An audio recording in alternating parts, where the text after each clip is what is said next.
You're listening to the Life Like You Mean It podcast, episode number 19.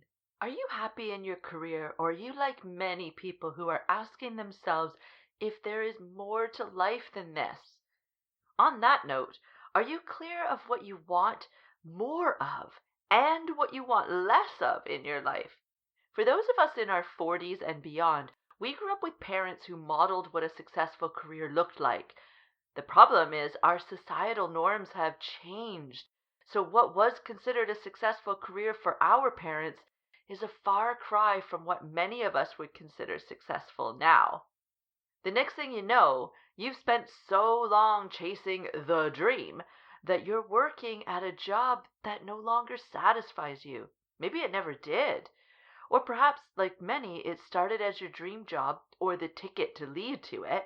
But somehow you're now realizing that your day is overwhelmed with tasks that you just don't enjoy. It's time for a change. But towards what? Today we're talking about the secret to successfully changing your career, whether that's a full-blown change or just pointing yourself in a slightly different direction.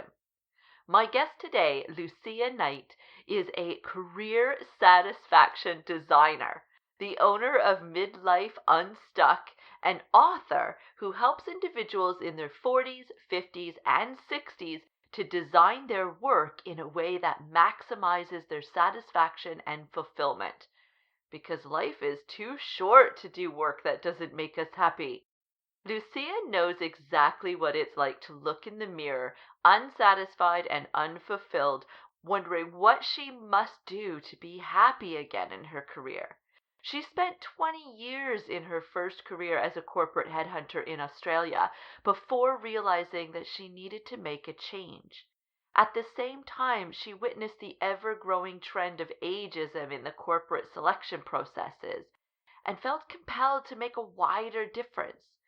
Lucia returned to university to gain her master's in psychology, and what she did next was to combine elements of her first career, her leadership experience, her new psychology insights, and coaching expertise to help other midlifers redesign their work in a way that fits better and matters to them. She didn't reinvent the wheel. Instead, she took the time to understand the skills that she had and enjoyed doing and incorporated them into her list of what she wanted more and less of out of life. For her, it meant a complete career change, but for others, it may not mean that you need to pack in your current career. Are you excited to learn Lucia's secrets to successfully changing your career, especially as a midlifer? Her tips are amazing, as is this conversation. So let's dive right in and let you meet my friend, Lucia.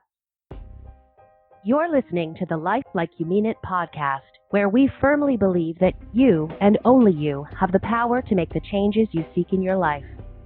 Survivor of 10 years of child abuse, Lucia Knight, will help you to empower yourself to overcome your limitations in whatever form they take, to build the life you truly deserve. It's time to hear from fellow experts who know firsthand what building a successful and satisfying life because of our past experiences is like, and exactly what it takes to do it. If you're ready, willing and able to get honest with yourself, roll up your sleeves and get your hands dirty with the hard work that lasting change takes, you're in the right place. Here's your host, NLP practitioner, speaker, Reiki master, author, and chipaholic, Lucia Knight. This episode is dedicated to Tailwind, my guiding light in Pinterest and Instagram.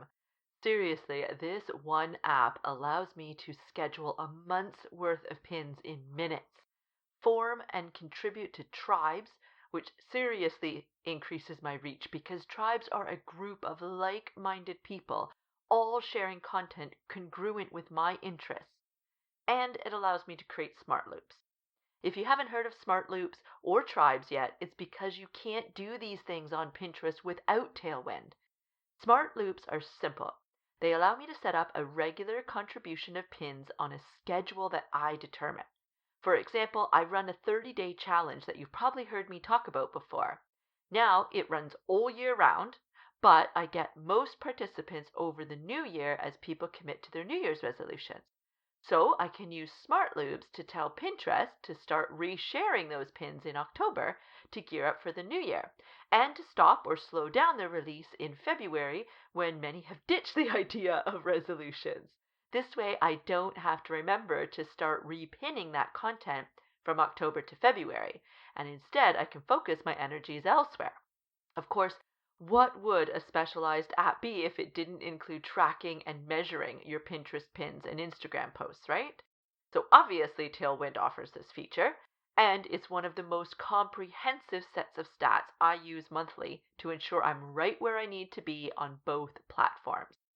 If you're interested in learning more, head on over to lifelikeyoumeanit.com/tailwind, all one word.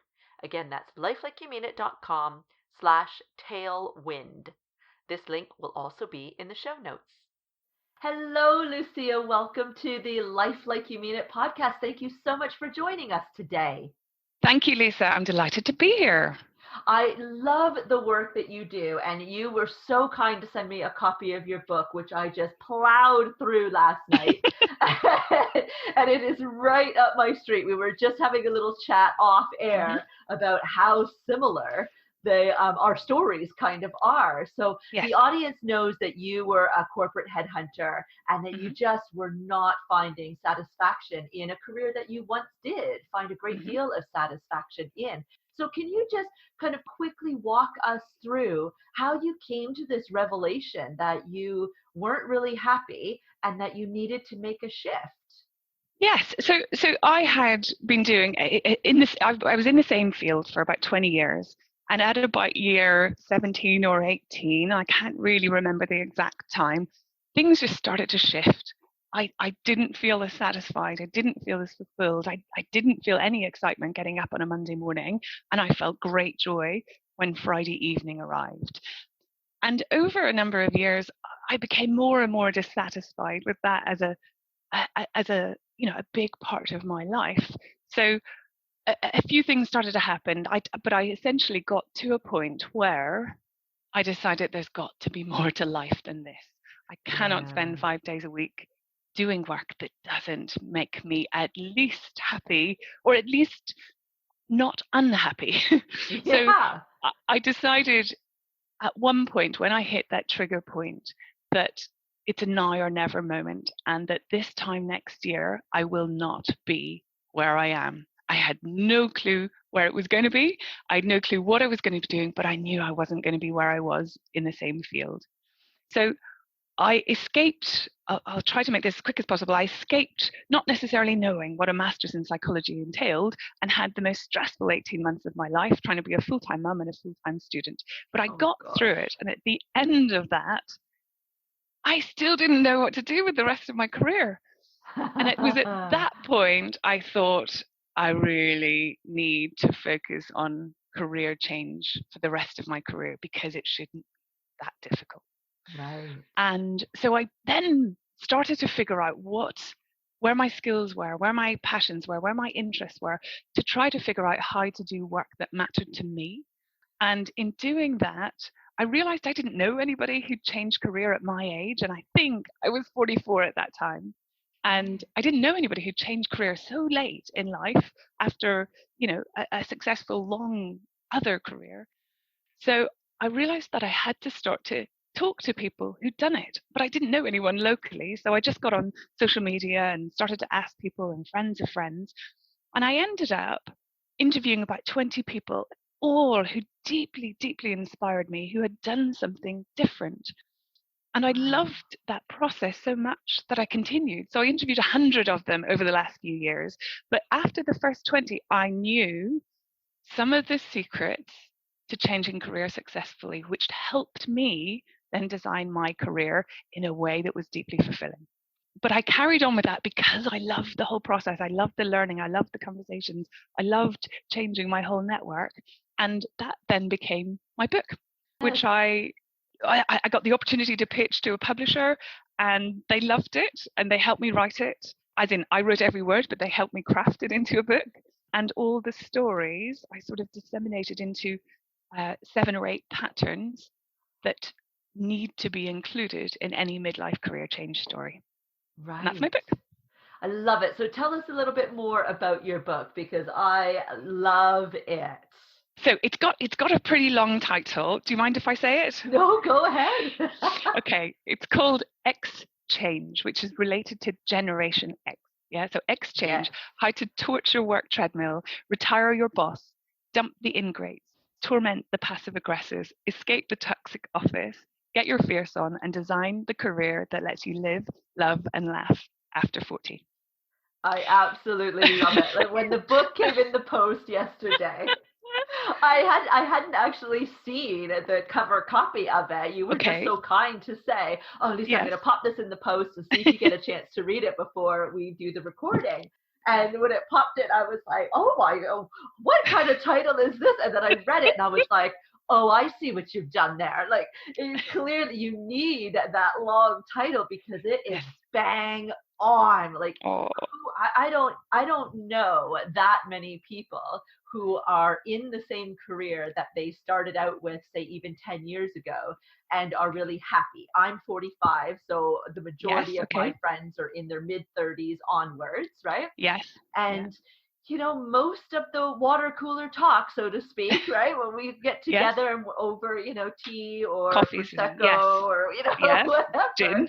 Most people are talking about not being incredibly fulfilled in their job, whether that is that they've kind of exhausted the role that they're playing right now and they've got their sights on something else, and they need that confidence boost, or they need some sort of motivation to move them in that direction. They've got their eyes sighted on it, but they're not actually doing anything to get there. And when somebody else in the group points that out to them, they're full of all the reasons, air quotes included, right? All the excuses that they're giving, right? And then of course you've got the others that are just plain unhappy. They know that they're unhappy. This is all that they've ever known. This is the career of their dreams. They were so happy in this career before that it's almost like they can't let go of what that feeling used to be, right? And then of course you've got the ones that they're just modeling their own parents, right? The generation that got into a company, were loyal to that company, stayed with that company their entire career, retired at 60 or 65 or whatever it was, and they just can't get over the fact that that's not really what we as society expects anymore, is it? We're expected to find our happiness wherever that is, and to kind of chase that around. And if that means leaving that company, then you leave. If it means completely changing what your career is, then you change. But I think your book really highlights, for me anyways, right in the first couple of pages, that struggle that is happening between watching your parents and what they do, and seeing the next generation behind us coming up and what they're doing, and us just kind of being stuck in the middle in there. Totally. You're right. Totally. Oh my God, you've just spoken about every one of my clients, every one of the interviews that you've totally summarized that so beautifully, Lisa. So, there's a lot of fear in our generation who are typically today, very late 30s to very early 50s. There's a lot of fear around, we've never had to do this before. We don't have a model to follow, and the model of our parents isn't appropriate anymore. We will be working longer than our parents ever worked, and it's specifically for that reason that I think it's so important that we take ownership of our career. Lots of us worked for big companies, and big companies are throwing my generation out.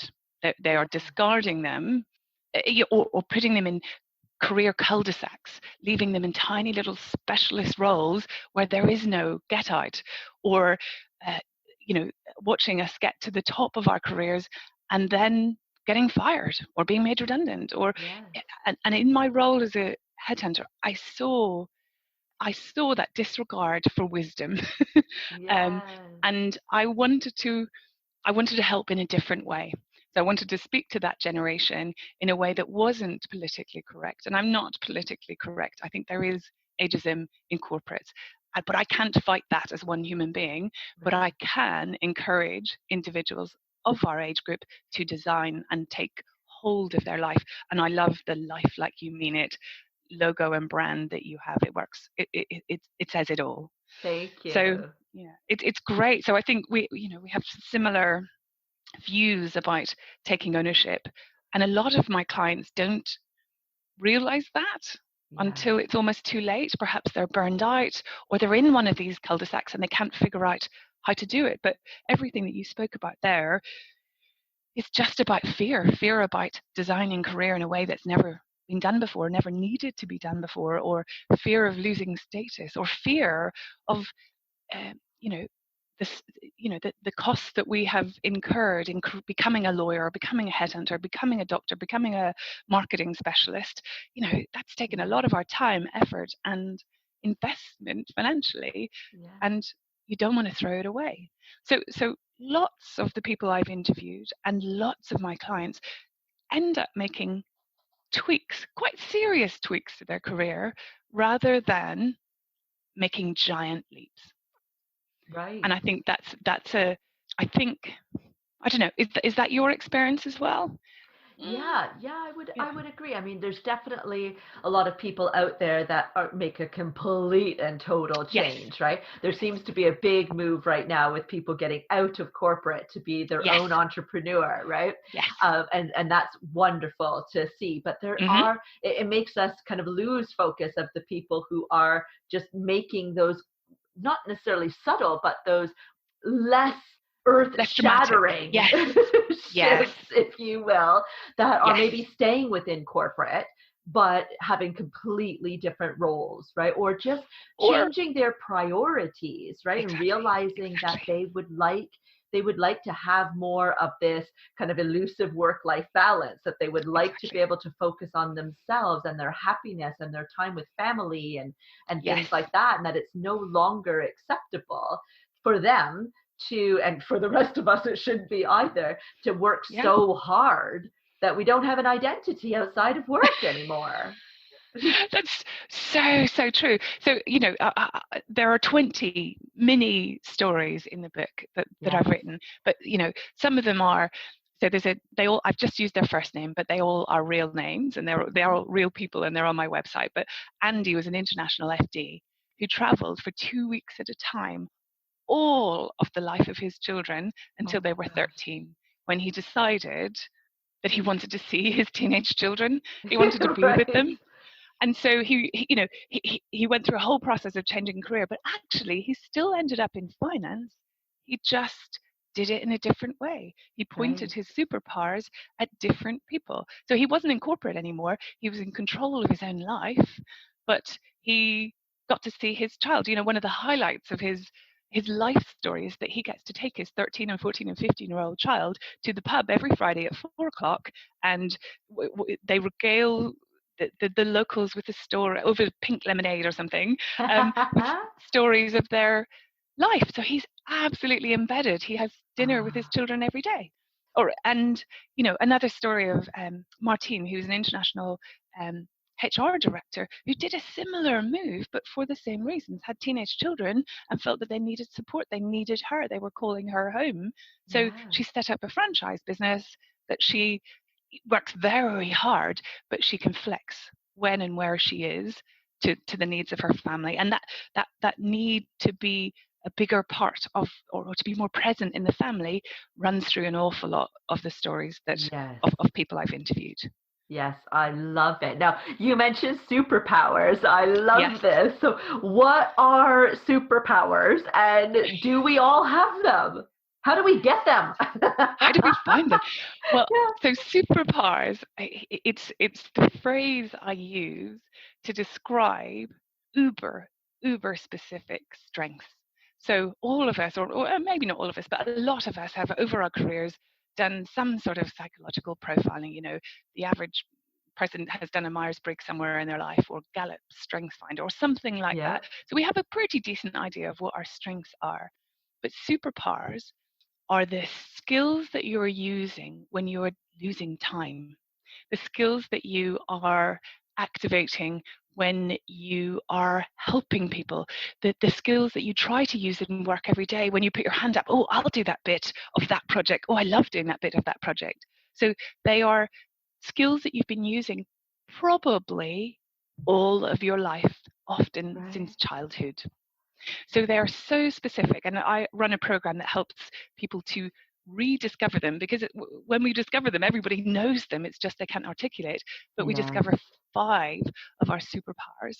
And they're so specific. No one else in the world can have these. You can use this combination and it differentiates you for the rest of the world. And I love it so much. I talk about it endlessly because it forms, using your superpowers is the foundation to doing work that is deeply, deeply satisfying.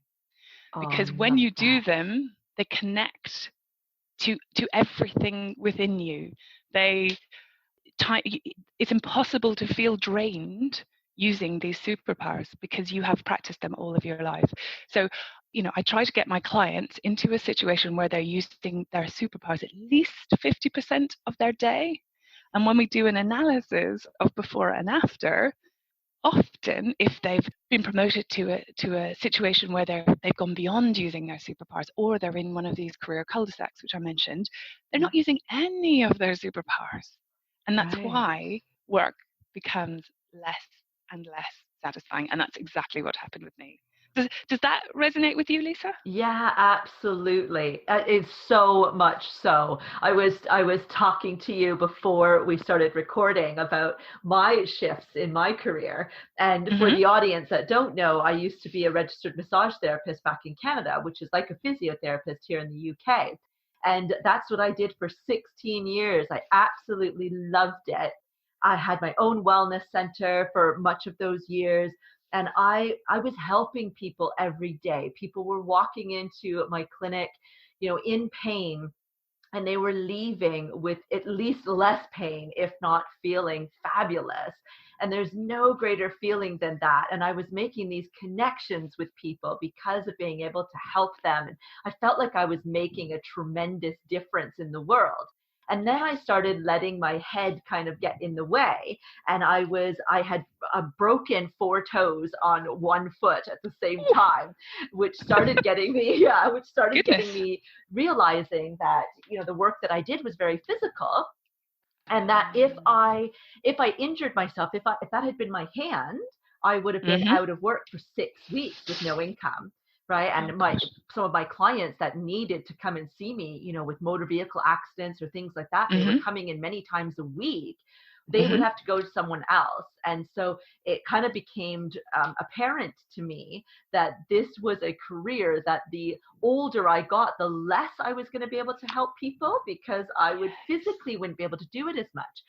So I thought, if I couldn't do this, if something happened tomorrow and I wasn't able to do this, what would I want to do?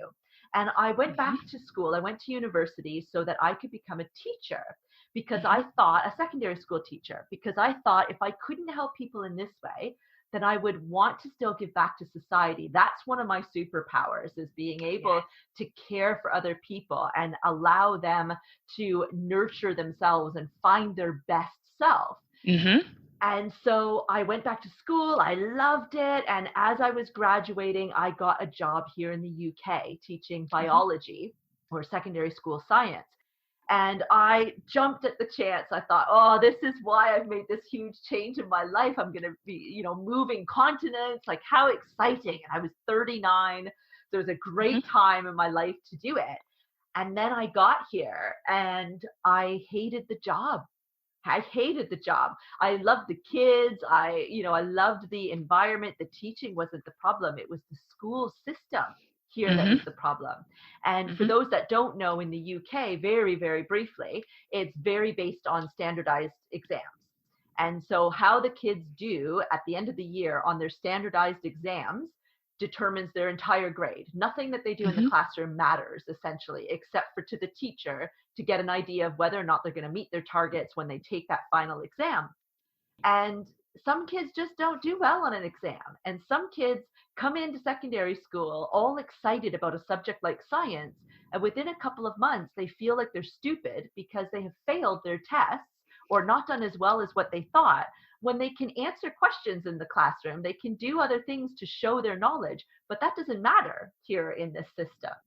And so you end up with a bunch of kids leaving secondary school feeling like they don't matter, feeling like they can't keep up with everybody else, feeling like they're stupid.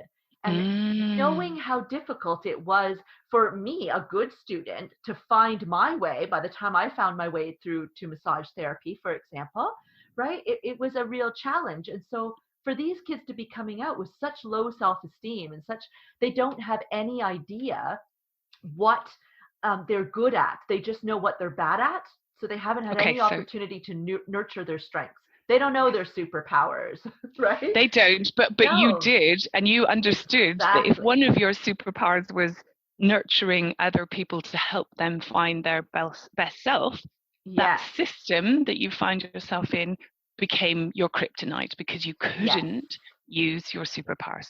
You're absolutely bang on. And so I sat down with my husband and I was like, I can't keep doing this. I'm part of the problem, not the solution. This is not what I signed up for. And I'm a big believer in, if you're not happy, you're the only one that has the power to change that. There's nothing anybody else can do. And so I sat down with him and started brainstorming and thought, well, I was so happy when I was a massage therapist, but for some reason, I just didn't feel drawn to starting that back up here. This was like a different life for me here.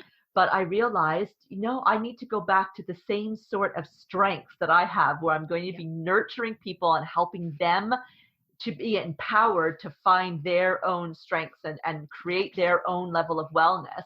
And so then Life Like You Mean It was born. And the name of it, like you had mentioned before, was very specific for, we're all in this kind of humdrum of life where we just kind of get used to it and we just kind of roll with the punches and we just don't even really notice anymore. We just kind of rinse and repeat our lives, right? We get up, we get ready, we go to work, we come home, we make dinner, go to bed, get up, right? It's just, and it's not deliberate. It's not conscious. It's not, Exactly. And so I'm all about making life on purpose, which is like life like you mean it, right? Yes.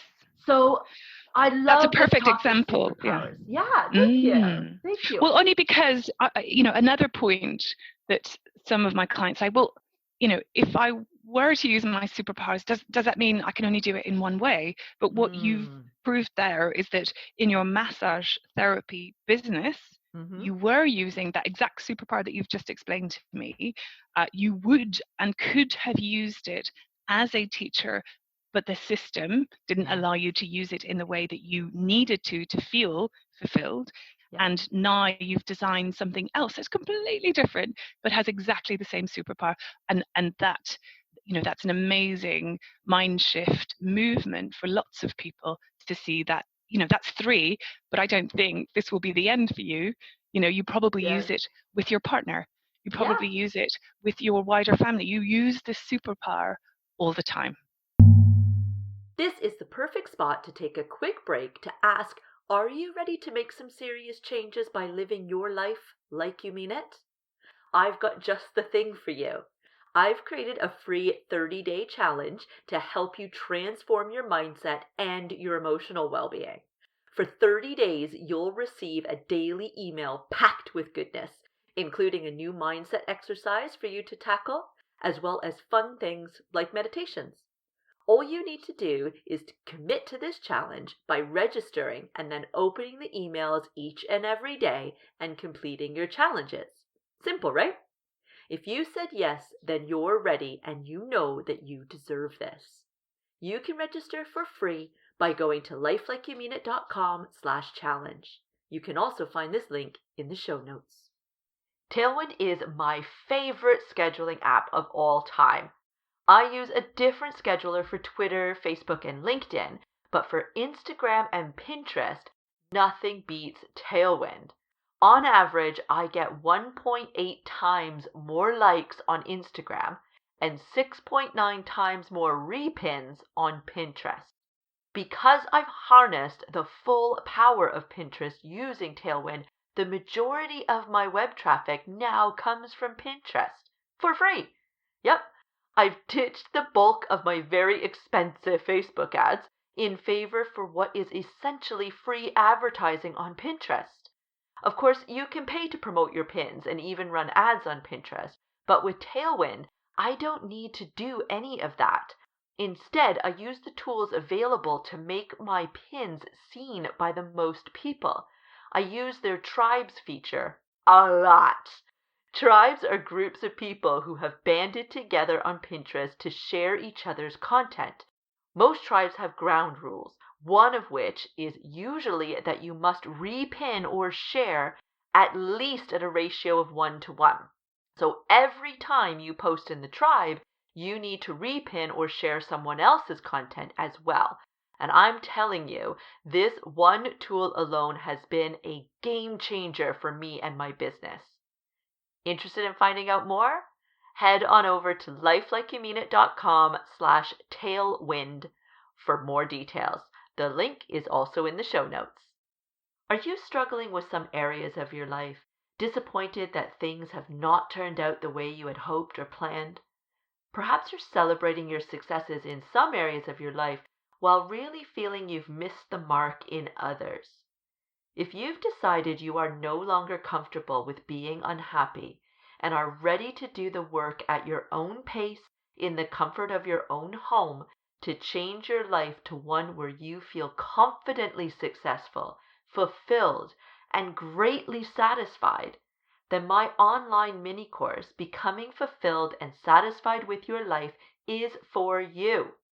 Head on over to lifelikeyoumeanit.com/fulfilled to register for just £7.20 and crack open your workbook and videos to guide you every step of the way. You'll be tackling your beliefs, how to spot opportunities, and the powerful coaching tool, the Wheel of Life, all with the guidance of me, a qualified NLP practitioner, Reiki master, author, speaker, podcast host, and survivor of 10 years of child abuse. That link again is lifelikeyoumeanit.com/fulfilled. This link is also in the show notes. Yes, absolutely. You can't stop using it.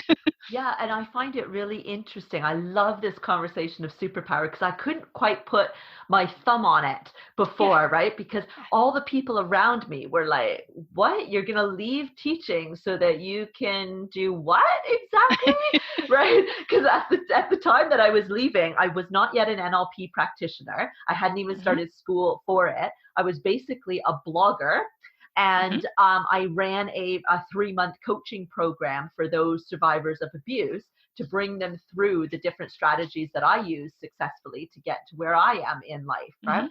And so I couldn't quite put like a name to it. It wasn't a life coach. I called myself a success coach at first. And people were just like, you know, my dearest friends and family, they didn't mean any harm by it, but they were like, what? What the? Exactly. How do you go? And especially the people that knew me for so long, they were like, wait, okay, so you left massage therapy and your home country to go to a country you'd never stepped foot in. You didn't know anybody, to be a teacher. And now you're leaving that after 5 years to do what exactly? And then as my business has grown and I've started doing the podcasting, right? It's the same sort of thing. People are just like, I don't get it.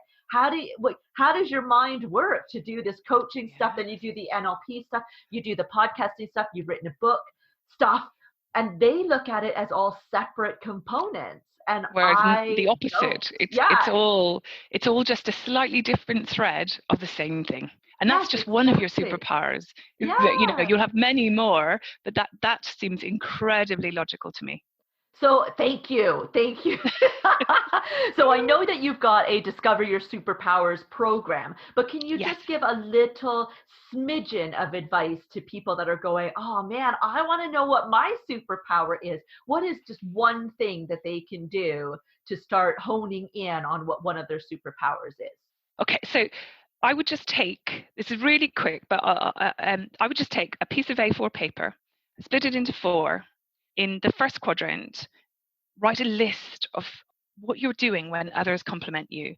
In the second, write what you cannot stop doing inside and out of work. Right. In the third, write the activities you've enjoyed doing at any point of your career. And in the fourth, what activities you really enjoy helping other people do. And that might take half an hour, or it might take 3 hours, depending on how you think. But there will be a pattern in there that will become very obvious, and your superpower will come out of that. Oh, I love that. That is so simple to do So when simple. you say it, but I could just imagine if that was me. I mean, now I'm very happy with what I do, but I could imagine when I was struggling as the teacher, Yes. trying to figure out what to do and writing, Yes. trying to do that on a sheet of paper. That would have taken me days. Yeah, it might have. So, which is why when I do it, it's a 2.5-hour session face to face, and I Oh, do it for wow. someone. Oh, So I at the love end of it. it, 2 days later, they get a document that says, this is your superpowers, and when you use them, this is how it feels. But you Oh, can do it man. alone. It just takes a little bit more time, Right. effort, and deliberate probing. I love that. So now we've talked quite a bit through here about mindset, really, right? In the Yes. beginning, we talked about it in terms of your book and the stories that are in there, and then also with the examples that I was giving with some of my friendship circle and whatnot. But then you've specifically mentioned kind of a shift in mindset. So I think the audience would really love to hear what the important mind shifts are that you think are required to change a person's career successfully. Okay. So it will be of no surprise to you, based on what we've talked about. You need to understand yourself deeply. And that I think something happens in our 40s, or when we've given our career over to a corporate or done something for a long time, we stop thinking about that. So Yeah. I think people need to really understand what they want, what they're great at, and what they don't want. I also think one of the biggest mind shift is just an experimental mind shift. Right. So that's kind of unusual if you've stayed in the same career for 20 years, and this was not easy for me at all. Designing my own business that I didn't know anyone else in the world had ever done, then writing my first blog about, a bit controversial, but it's called 50-year-old corporate toast. That everyone in their 50s is being toasted by a corporate to some degree, and they will be popped out at some stage. It was a really hard thing to do, to put myself out there, but it was experimental, and it really connected with a lot of people. And that's how I knew I was on the right track. I didn't need to invest £20,000 in a new business.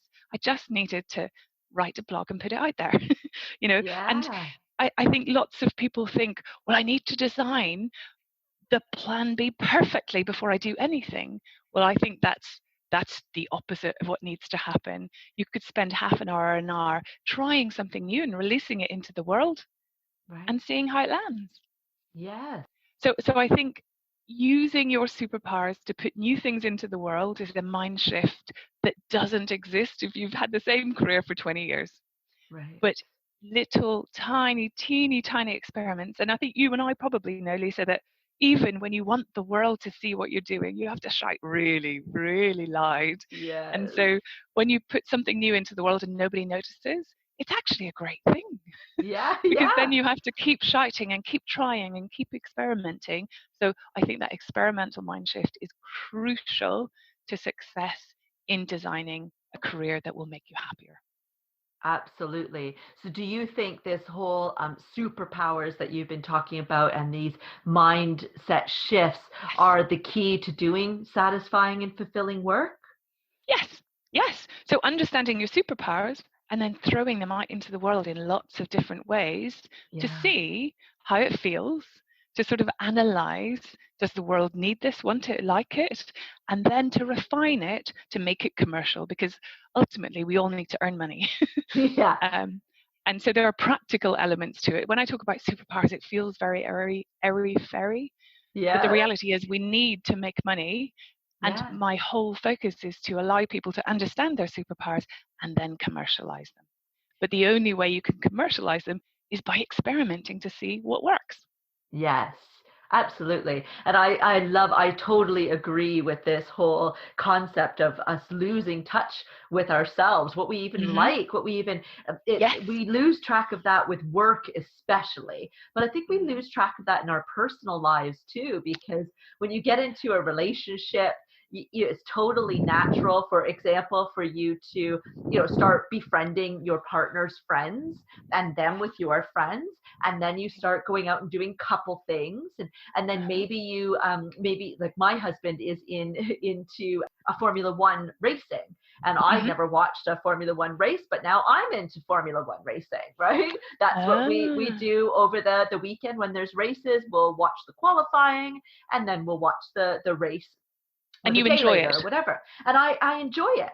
But Mm. had he not been into Formula One racing, I probably would not have found my way over to Formula One Yes. racing, right? So, and I Mhm. remember this is my second marriage, and my first husband was into NASCAR. And Mhm. Mhm. interestingly enough, and same Okay. sort of thing, I got into NASCAR racing so that I could spend the whole Mhm. Sunday with him, because that would take up the whole Sunday. And it was like, well, if I don't get into NASCAR racing, then that was the one day of the week that we had to spend together. And so we weren't going to be able to spend it together. But when that marriage ended, it was, I found myself in the beginning being like, oh, I wonder if the race is on. And then I sit back and be like, do I even like the race? What does it matter to me if I watch the Mm. race? Do you know what I Mhm. mean? It was just like, oh, it had become Totally. habit. I Mhm. enjoyed it while I hadn't, convinced myself that I liked something that I didn't. But did I still really need it in my life Yes. now that there Yes. wasn't really a reason? No, I didn't. Right. And same sort of thing. Yes. It's terrible to say, but it's same sort of thing with some of the friendships that we had. Totally. Right. Mhm. And I think the same thing happens with work. Mhm. Definitely, where you Mhm. you know you get so kind of engrossed in your role at work, and you have to learn new skills in order to be able to progress and to do your job really well. And I think that really hinders us a lot of times, because we lose track of, do we even like this? Is this something we would want to do? When people start Exactly. looking at switching their career, you must Mhm. find that some of them come to you and just literally have no clue what it is they would want to do. Almost always. They Yeah. almost all think it must be this giant leap that I just haven't experienced yet. But like you say, if they, I call it being on autopilot, putting your career on autopilot. But loads of people of our age also have put their life on a bit of autopilot. And so when you ask them, one of the simple early exercises I ask them to do is to write a list as long as they need, to say, what do you want less of in your life and what do you want more of in your life? And Yes. the less of is very easy. Yes. A shorter commute, a nicer boss, whatever that is, really easy for everybody.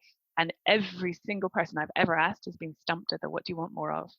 And when I did that myself, there was a shortish list of what I want more of, but the realization that the thing that I wanted more of in my life was belly laughs with my two daughters and my husband. I knew at that point that I couldn't do that. I couldn't have more of that unless I spent 5 to 8 hours a day doing something more valuable, so that I would Right. be less stressed, less drained, do less commuting. So that became the clincher for me, but it took me a very long time to figure that out. Yes. And I imagine that, like you said, it doesn't have to be this giant leap. Mhm. That, Mhm. and to me, a giant leap means a couple of things. It doesn't necessarily mean that your sweet spot with your career, the thing that's going to make you happy and feel like you are doing fulfilling work, doesn't mean that it has to be the polar opposite of what you're doing now. But that too, if it is something completely different, like some of the stories in your book, Yes. then you don't have to quit the job that you have to Yeah. start cold Yes. turkey with this other thing. Like everything that you've Totally. been saying has been basically kind of putting your feet, dipping your toe into the Dipping your water. toe in. Yeah. Yeah, and So let me give you a perfect example. So the very first yeah, story in the book is yes, a lady called Kate Gregory. So on the face of it, when you see the title of that little chapter, it says aerospace executive to yes, gin maker. Now yeah, that's the story that most people talk to me about all the time. I want that. I want yes, to feel that brilliant about something so exciting that I can't stop talking about it. But actually, so Kate, was in the aerospace and defense industry, but she was in innovation in the aerospace and defense Right. industry.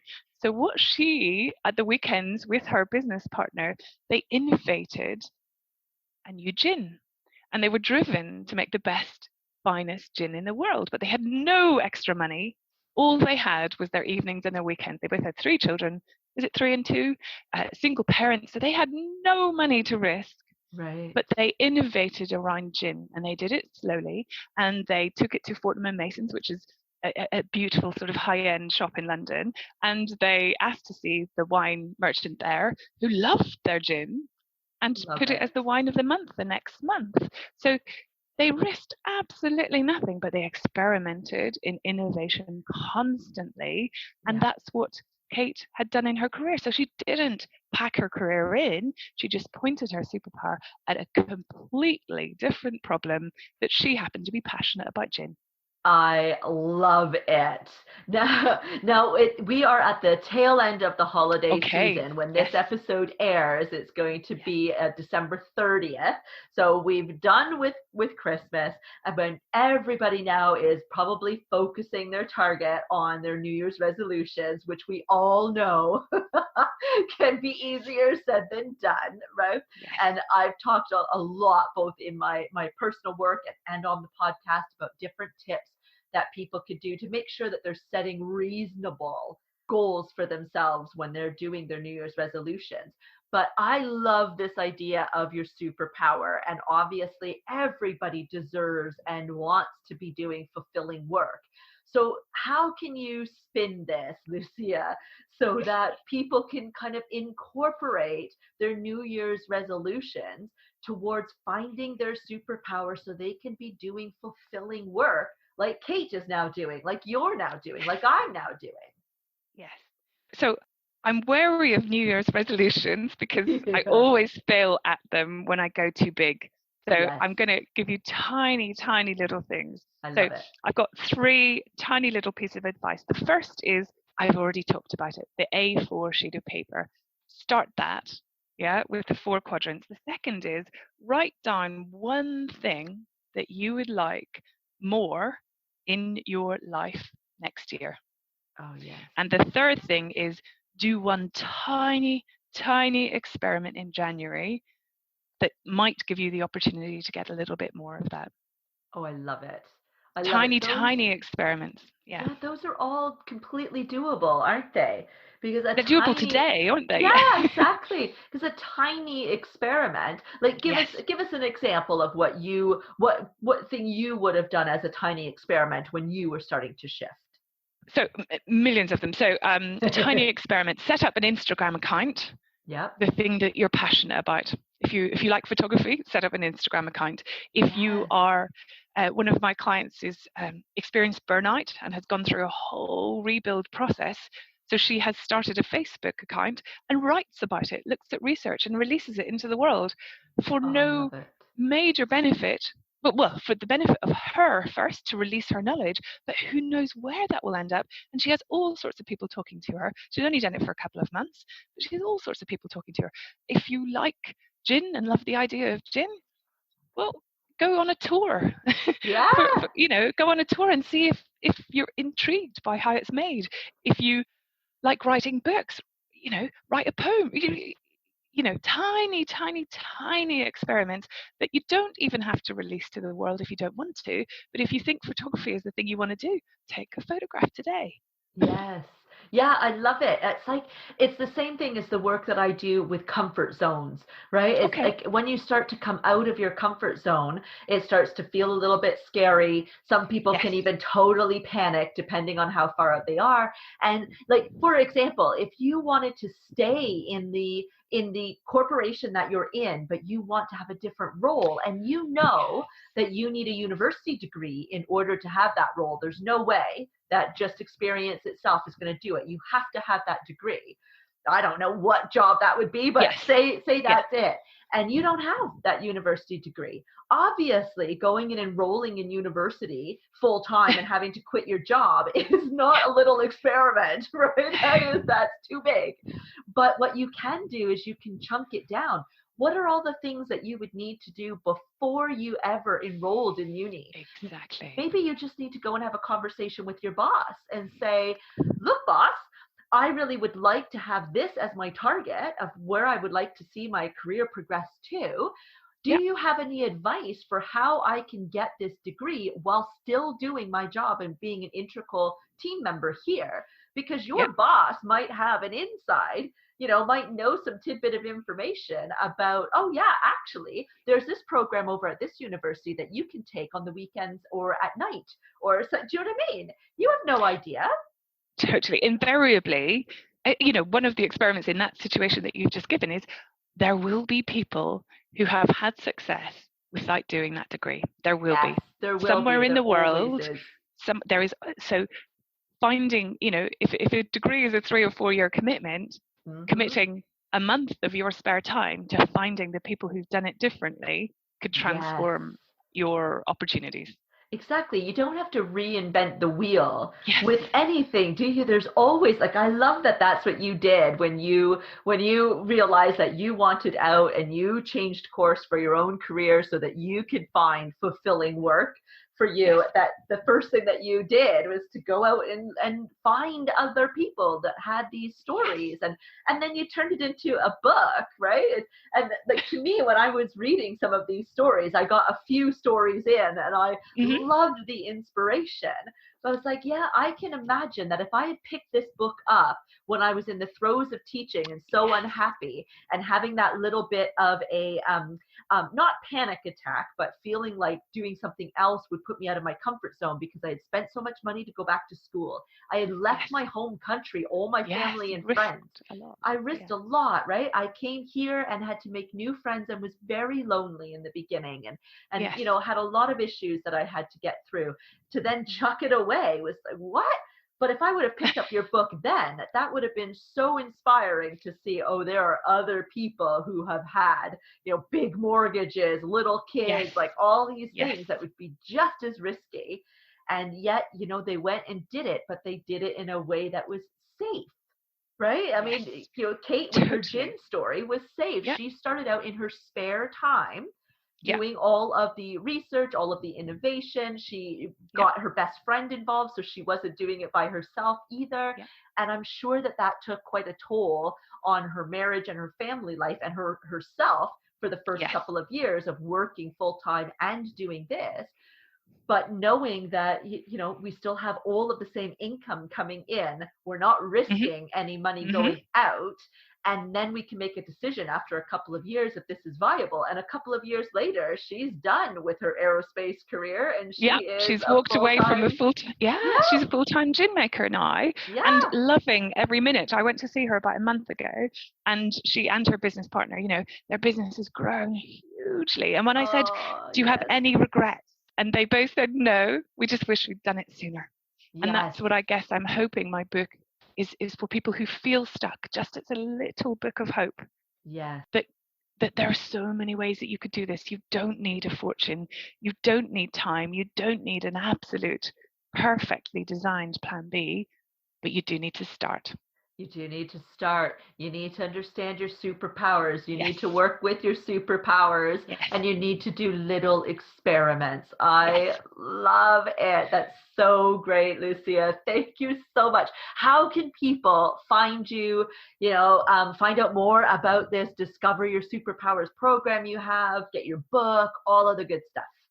The easiest place to find me is at my website, which is called midlifeunstuck.com. I love the title of that as well. That's so great. And for all of our listeners, don't worry about getting out a pen and paper. Just head on over to the show notes, which is lifelikeyoumeanit.com/blog. And you will be able to find all the links for Lucia. So for all of her social media channels, as well as her website that she just mentioned. And you'll be able to follow her on any platform that you like and find a copy of her book and see more information about the work that she does, including her Discover Your Powers program, which I love. Discover Your Superpowers program. I love it. I love it. Thank you so much, Lucia, for being on the show today. It's been really good fun. Thank you very much, Lisa. So, how deeply do you understand yourself? Do you know your superpowers? Lucia is so right here, isn't she? Learn what it is you want, what you're great at, and what you don't want. This will help unveil your superpowers, which you can then use to run some little experiments. Lucia and I both experimented in similar ways before leaving our careers that no longer satisfied us. We started experimenting with blogging. We crafted a message and put it out into the world to see if people liked it, wanted it, and needed it.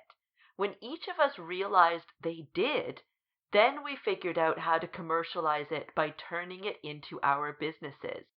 For me, I know that so many opportunities have come my way that I never thought or expected when I first decided to start blogging. My business has turned into what it is today because I took the time to understand my market, the clients that want and need my services, and I experimented with what I could offer to help them. So how about you? Do you need a complete career overhaul or just to look in a different direction? Are there experiments you can do to test out some options? Thank you for my guest today, career satisfaction designer Lucia Knight, for such incredible conversation today. As always, you can find Lucia's details, including her website, social media sites, and book in the show notes. Just go to lifelikeyoumeanit.com/blog. And thank you for listening to another episode of the Life Like You Mean It podcast. Now go get that A4 sheet of paper and start identifying your superpowers. Thanks for listening to the Life Like You Mean It podcast. Head on over to the show notes for this episode and all past episodes at www.lifelikeyoumeanit.com/blog.